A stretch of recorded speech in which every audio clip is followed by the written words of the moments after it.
Tā, nu, kārtējais izbrauciens. Un šoreiz ir doma, ka vajadzētu mēģināt trenēt tā kā spēju iztikt bez tādām tradicionālām ēdienreizēm. Mēģināt tā kā uz šitiem enerģijas želeju batoniņu, tiem želejām vienkārši. Un kaut kādām tur sūkājumām končām un dažām halvas končām, ko es paņēmu. Restīvi 150 km.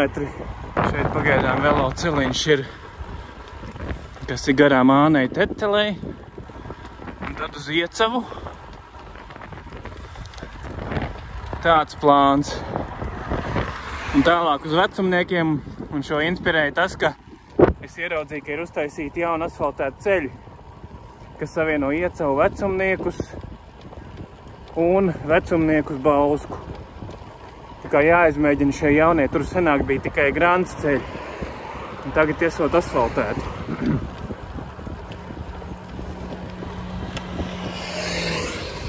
Nu jā. Un vēl kas interesanti, ka solās tā kā būtu tāds lietus stūri. Restīvi uz Vecumnieku varētu būt frontes stūris, kur epicentrs būs virs ķeguma baigais lietus. Varētu no tā izvairīties, bet varētu arī neizvairīties. Tā kā interesanti.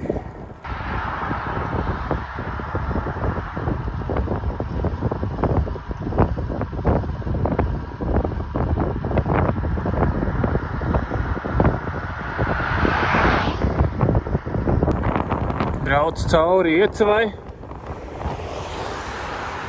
Un secināja, ka Iecava ir baigi foršā place to be. Vai vieta pat, kur dzīvot. Jo, labi, te ir standarti jau tādas kā daudz kur ieliņas, bet tur, kur gar to parku, gar to upes ielai un parku, tur vienā pusē smuktās mājas, otrā pusē upīte, parks. Tad vēl kaut kāds veclaicīgāks, tā kā no muižu laikiem palikušas mājas dažviet. Baigi forši kaut kā nebija līdz šim tā pieķērs sev pie domas, ka Iecava ir forša vieta. Pagaidām 35 km. Nobraukt, navigēt cauri Iecavai uz to ceļu, kas ved uz Stelpi Vecumniekiem, kuram tagad būtu jābūt asfaltētam. Špāri! Tā arī nekad laikam neesmu vienā vēl iegājis, bet kaut kur viņi ir. Bet tas taču principā ir... Es nekad šito mistiku neesmu īsti sapratis, kas ar tiem špāru veikaliem ir. Reāli tas taču ir Vācijā, ja nemaldos, tāda paša bezmaz mēroga tīkls kā Lidl. Latvijā viņi kaut kur dažās vietās kaut kādas mazas būdiņas ar špāru uzrakstu. Tas nav īstais tā kā špāri, bet kaut kāda franšīze vai kas tas ir, es nesaprotu. Tā, tūlīt būs jāgriežās uz Vecumnieku pusi.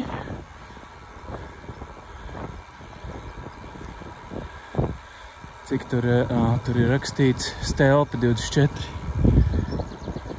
Baldona uz priekšu un Stelpa šeit.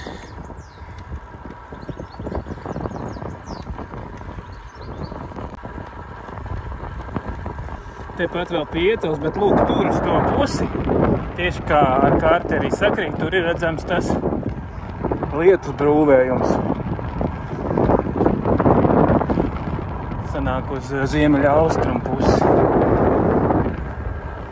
Man vēl labs gabals no 30 km jābrauc taisni. Tas stūris var pieskarties, kā saka, dabūt tādu lietus pieskārienu. Un tad jāgriežās būs uz to pusi. Atpakaļ iekšā tā kā saulainajā, skaidrajā zonā. Re, kur arī tikko uzgriezos uz Vecumnieku ceļa, uz jaunas klātā asfaltētā ceļa. Ar ļoti šauro nomalu, kur pa velospēdistiem tā tad nav domāts. Es domāju, asfaltēto nomali. Bet, kā daži vismaz Twitterī mierināja, ka šeit ir esot tā satiksme ļoti maza.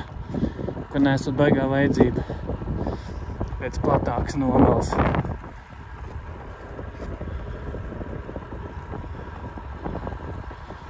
Nu, redzēsim, ir tik maza, nav tik maza. Bet, nu, es tādā ziņā vienkārši cilvēks redzu, ka ir atjaunots, uzklāts jauns asfalta ceļš un nav atstāta malā normāli asfaltētā platuma nomala priekš velosipēdistiem un arī citiem.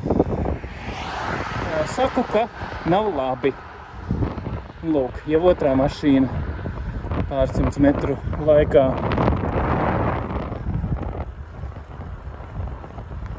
Kāda te super zālīte. Kādu gabalu sastādīt. Tāda futbola laukuma zālīte pilnīgi. Kādai lietu slāsai sāku uzpilnāt, bet tā jau vēl it kā saulains. Līdz vecumniekiem palikuši 7 kilometri. Šeit tāds interesants efekts, ka blakus tieši iet dzelzceļš.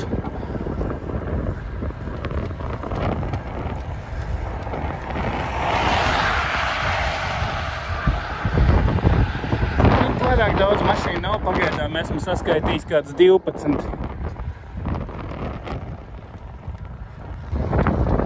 Štai beigā zirgu saimniecība. Atceros no tās pirmās reizes, ka braucu.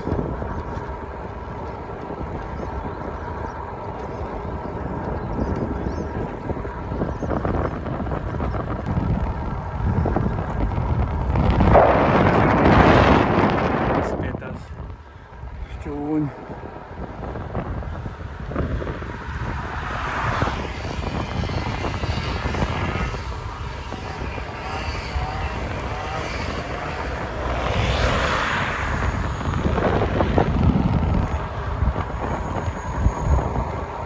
Lūk, kāda autobusa pietura interesanti.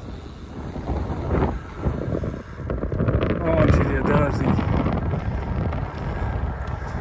Dārziņi pie daudz dzīvokļu mājām, super. Kas gan var būt labāks par šo? Nu, vienīgi varbūt dārziņš ar privātu māju.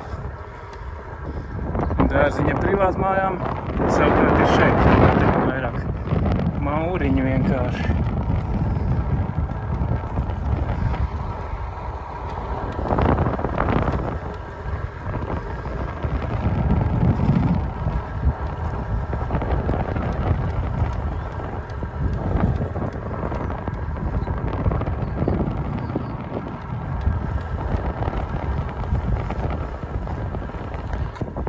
Vecumnieki ar baigi iespārdi. Te pirms vecumniekiem tāda forša bērzu aleja un paskat tur te lauks un tur tā kā uz augšu tādā nelielā uzkalnā ir tās daudz dzīvokļu mājas, no kuru dzīvokļiem pavērs forši tāds skatiņš pāri šim laukam uz šo te bērzu alejoto ceļu. Tīri labi varētu būt tur dzīvot, skatīties šitā pāri. Tā, sanāk, ka es kaut ko esmu pārpratis no tiem Twitter ierakstiem, jo es sapratu, ka ne tikai tas ceļš, kas iet tātad no Iecavas uz Vecumniekiem, respektīvi tas, kurš aizvērt līdz Vecumniekiem un brauc tagad atpakaļ, bet arī tas šis, kas iet uz Bausku, ka viņš arī ir, es domāju, man šitais jau, vismaz tikpat svarīgi būtu bijis nosfaltēt. Šeit, kā redzams, mums rāda, ka sākās atkal Grantinieks. Neko nebija rēķinājis, ka būs jābrauc pa Grantinieku, bet, ka jābrauc, tā jābrauc. Bišķi krateklīgi jau ir, bet pagaidām samērā labi, ja pa pašu vidu brauc.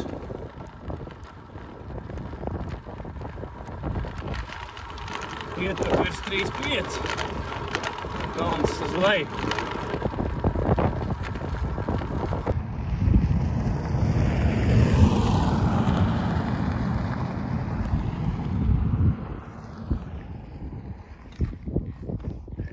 Āveņi, veca nodrupusi, smukēji ar zālīti apaugusi, taču šarms sena padomu laika autobusu pietur, bet soliņš ir atjaunots šajā konkrēti. Tajā tur nebija, tur bija arī vecais soliņš otrā pusē. Kartupeļi daudz, kur te auga pamatīgi. Citur zied, citur vairs nē, vai vēl nē. Droši vien vairs nē. Jāpiesēž bišķiņi iekost, ot kaut kāda želai. Tagad šitās te želajas. Vasaras. Silta diena, tāda 25, 26 kaut kāda grādu varētu būt apmēram. Protams, braucot svīsti, bet forši tādu vasaru var izjust. Īstu vasaru.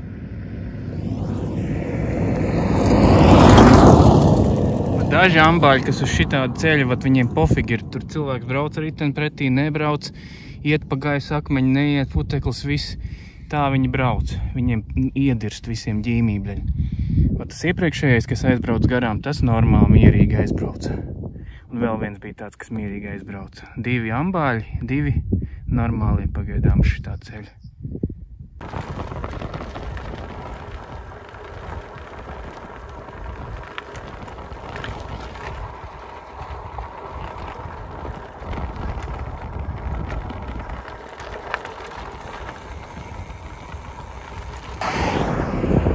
Patīk, kā tās atsevišķās smilgas, kas ir labības lauka.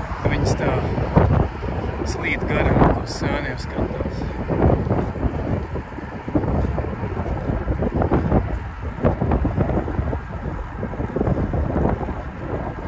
Kaifīgi.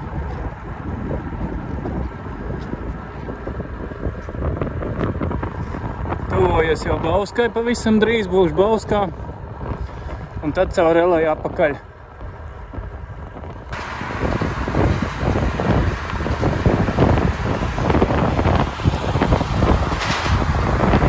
Lūk, cik smuki Bauskā tagad kalni jau sataisīt. Šits viss, šitā mala, tu var mierīgi mīties. Mašīnas brauc tikai pa to joslu.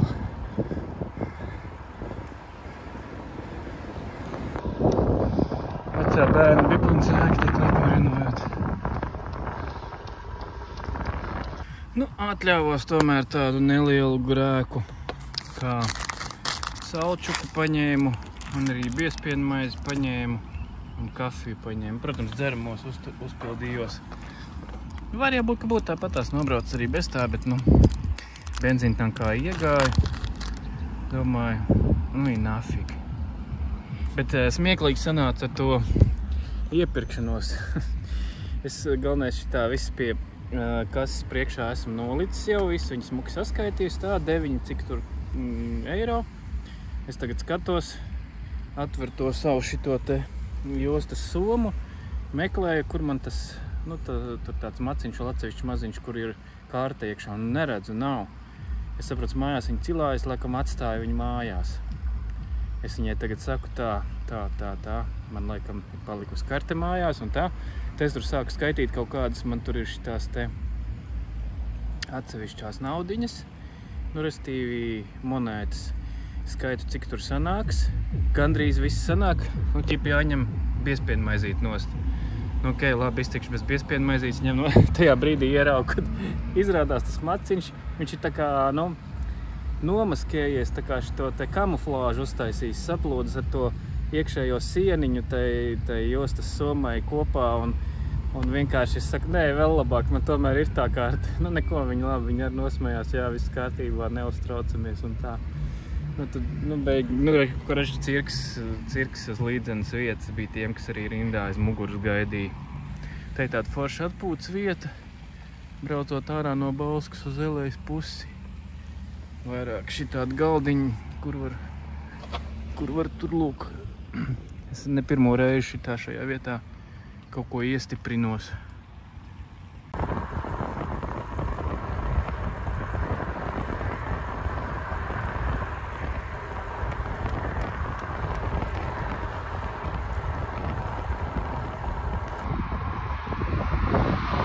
Tāpēc, ka šitie krūmi bija jāizcērt, jāizzāģē. Kam taisīt plikātu kādu, kur vējam ieskarīties. Te bija tieši foršs, ka viņš tā iežogojuši šo ceļu. Es ceru, ka vismaz tiem kokiem neķersies klāt. Johaidī darīt nav ko tiešām.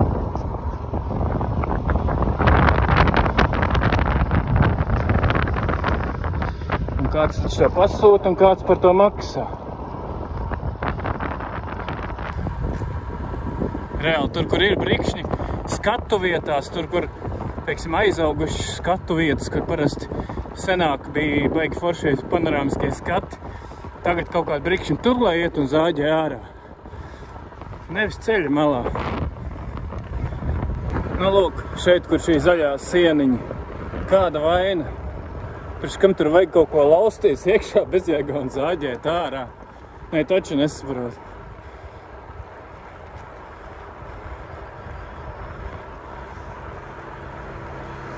Tagad, piemēram, tik daudz neizjūt pretvēri, pateicoties tai sieniņai. Inčīgi lauki. Ar dronu vajadzētu kaut kad nofilmēt, nobildēt.